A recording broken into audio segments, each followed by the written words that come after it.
ఈరోజు సభకు ఇచ్చేసి ఈ హనుమంద్రం అనే కవితా సంపుటి రాళ్లబండి శశిశ్రీ గారు, నా సహధర్మచారిణి, నా భార్య, ఆవిడ ద్వారా ఈరోజు మీరందరూ సభకి అటెండ్ అయినందుకు మాకు చాలా సంతోషంగా ఉంది. మా శశిశ్రీ చిన్నప్పటి నుంచి కూడా కవితలు, సంగీతం, సాహిత్యంలో చాలా ఇంట్రెస్ట్ తీసుకుంటుండేది. పెళ్ళైన తర్వాత కూడా తను చాలా డిఫరెంట్ రోల్స్ని చాలా సక్సెస్ఫుల్గా ప్లే చేసింది. ఒక మదర్ కింద పిల్లల్ని నర్చర్ చేయడం కానీ, తర్వాత తన ఇంట్రెస్ట్ అయిన సాహిత్యం కానీ, సంగీతం కానీ, దానిలో ఉన్న ఫ్యామిలీ కార్యక్రమాలు చేసుకుంటూ దాంతోపాటు తను ఈ కళలను కూడా చాలా ఇంట్రెస్ట్ తీసుకుని చాలా శ్రమపడి దాన్ని సాధించింది. ఈరోజు చాలా గర్వంగా ఉంది. తను ఇంతమంది వక్తలు, కవులు శశిశ్రీ గురించి, తను రాసిన కవితల గురించి దాన్ని చాలా చక్కగా విశ్లేషించారు. దాన్ని చూస్తుంటే ఈ కవితలు, ప్రతి కవితని కూడా దీర్ఘంగా చదివి దాన్ని అనలైజ్ చేసి దాని ద్వారా ఏ మెసేజ్ తను కన్వే చేయాలనుకుంటుందో ఆ మెసేజ్ని కూడా అర్థం చేసుకోవాలని నాకు అనిపిస్తోంది. ఈ సభకు వచ్చిన మీ అందరికీ కూడా చాలా ధన్యవాదాలు. మేడం, మీ స్పందన నేను చెప్పాల్సింది ఇందాక అందరికీ చెప్పేశాను. మరి మీరు ఇలాంటి ప్రోగ్రాలు ఎన్ని చేశారు? నాది ఇది మొదటి కవితా సంపుటి. అంటే భవిష్యత్తులో మళ్ళీ కొత్తగా కవితలు రాస్తారా? ఇంకా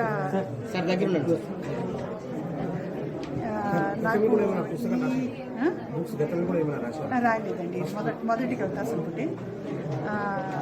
కాకపోతే నేను ఇది 12 ఏళ్ళుగా రాస్తున్న కవిత్వం నేను లేట్గా తీసుకొచ్చాను. తర్వాత నాకు ఈ పుస్తకం తీసుకురావడం వెనకాల చాలామంది సాహితీ మిత్రులు, వీళ్ళందరి హెల్ప్ ఉంది. బట్ సురేంద్రరాజు గారు, కవి యాకూబ్ గారు, శివాజీ కల్లావచ్చిన సార్, తర్వాత వర్మిళ మ్యామ్, ఇంకా చాలామంది కవులు, నేను పేర్లు ఇప్పుడు చాలా సడన్ చెప్పలేకపోతున్నాను. వీళ్ళందరి ప్రోత్సాహము, సాయం కూడా రెండు ఉన్నాయి. వాళ్ళందరికీ కూడా కృతజ్ఞతలు. ఈ ప్రోత్సాహంతోనే నేను ఇంకా ఈ సాహితీ రంగంలో కంటిన్యూ అవుతానని చెప్తున్నాను.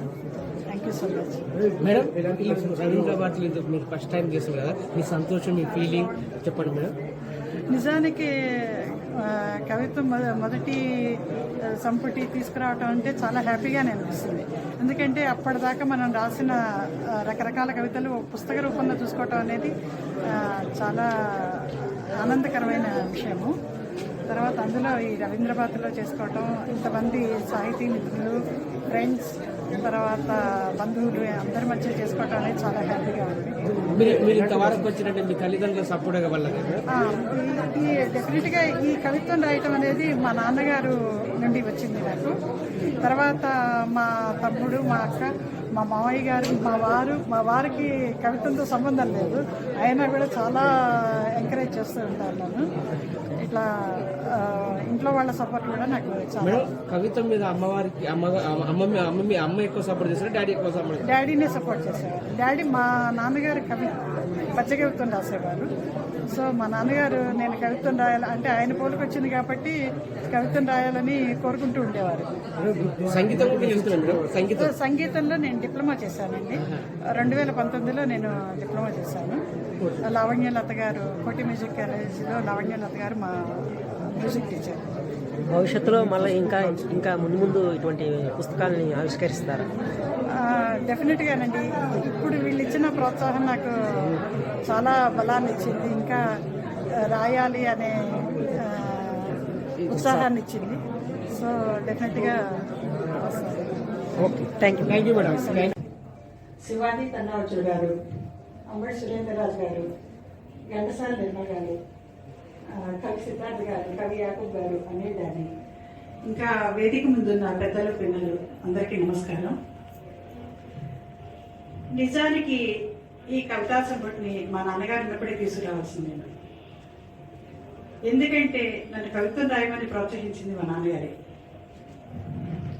మా నాన్నగారు పద్య కవిత్వం రాస్తూ ఉండేవారు. నేను కూడా చిన్నప్పటి నుండి చిన్న చిన్న కవితలు, చిన్న చిన్న ఎక్స్ప్రెషన్స్ రాస్తూ ఉండేదాన్ని. కానీ అంత ఫ్రీక్వెంట్ గా అయితే రాసేదాన్ని కాదు. నేను సీరియస్ గా కవిత్వం రాయటం మొదలుపెట్టింది మాత్రం 2011-2012 ఆ ప్రాంతం నుంచే రాయటం మొదలుపెట్టాను. సరిగ్గా అదే సమయంలో నేను కోటి మ్యూజిక్ కాలేజీలో సంగీతం నేర్చుకోవడానికి చేరాను. ఒక పక్క ఇంటి బాధ్యతలు, అటు సంగీతం, ఇటు సాహిత్యం అన్నీ బ్యాలెన్స్ చేయగలనో లేదో అని అనిపిస్తూ ఉండేది. ఎందుకంటే సంగీతం, సాహిత్యం రెండు మహాసముద్రాలు.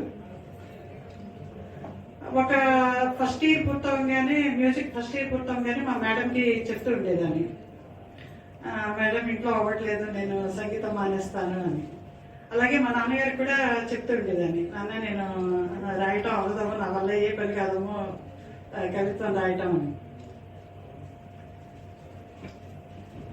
అలా ఇద్దరికి చెప్తూ ఉంటే వాళ్ళు నన్ను ప్రోత్సహిస్తూ ఉండేవాళ్ళు. అలా అలా నేను కంటిన్యూ చేస్తూ 2019లో నా మ్యూజిక్లో డిప్లొమా కంప్లీట్ చేశాను. తర్వాత ఇన్ని రోజుల తర్వాత 2012లో నా మొదటి కవితా సంపుటి అనుమంత్రం అచ్చు వేసుకున్నాను. నిజానికి సంగీతానికి, సాహిత్యానికి ఎండంటూ ఏమీ ఉండదు. అవి మనం చేసుకుంటూ పోవటమే, నేర్చుకుంటూ పోవటమే, తద్వారా మనల్ని మనం ఇంప్రూవ్ చేసుకుంటూ పోవటమే అని నేను భావిస్తూ ఉంటాను. ఇక సాహిత్య విషయానికి వస్తే మా నాన్నగారు ప్రోత్సహించినప్పుడల్లా కూడా నాకు లోపల కొంచెం భయంగా ఉండేది. ఎందుకంటే సాహిత్యం అంటే జ్ఞానంతో కూడుకున్నది, ప్రతిభతో కూడుకున్నది, ఇది నేను చేయగలను లేదు. అదే కాకుండా నాకు మొదటి నుంచి కూడా సెల్ఫ్ కాన్ఫిడెన్స్ కొంచెం తక్కువే. అదే కాక మా నాన్నగారు ఏం చెప్పేవారంటే, నువ్వు కవిత్వం రాస్తున్నావంటే ఉత్తనే రాయటం కాదు, పుస్తకాలు బాగా చదవాలి. పుస్తకాలు చదవటం వల్ల నీకు భావ విస్తృతి, భాషా విస్తృతి రెండు కూడా పెరుగుతాయి. అలా కాకుండా నువ్వు ఉత్తనే రాస్తున్నావు అంటే అలాగే ఉంటుంది కవిత్వం కూడా అని చెప్పేవారు. సరిగ్గా అదే సమయంలో నాకు కవి సంగమం పరిచయం అయింది.